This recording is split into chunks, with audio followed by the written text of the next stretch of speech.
Spain's Prime Minister Pedro Sanchez has announced a proposal to ban under-16s from using social media platforms. But Spain's enforcement model will be fundamentally different to Australia's.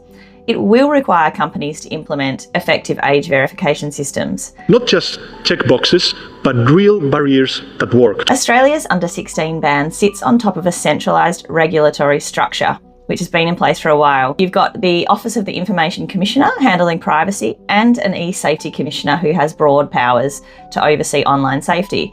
Both also have strong audit powers, penalty powers, and a clear framework for how age assurance providers must handle children's data.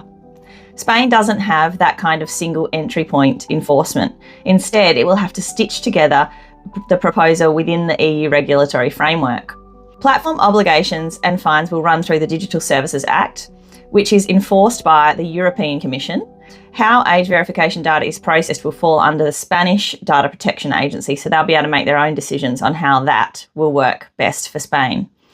Sanchez has also floated criminal responsibility, which is a fascinating development and not something that currently exists in Australia. Criminal liability would be for CEOs who fail to remove illegal or hateful content under the new national legislation. So Spain's model spreads responsibility across multiple regulators at both a national and EU level. And that raises three big questions. Firstly, what counts as an effective age verification system that teenagers can't easily get around, because we know they're masters of doing so?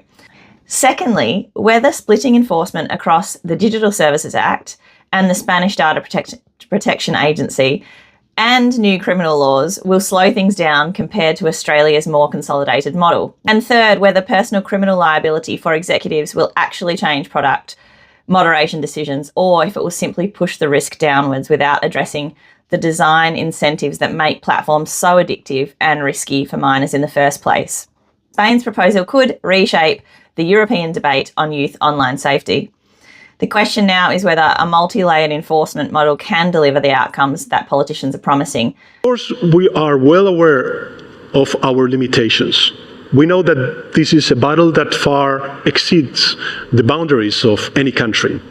That is why I want to inform you that Spain has joined forces with 5 other European countries in a coalition of the digital willing, committed to enforcing stricter, faster, and more effective regulation of social media platforms.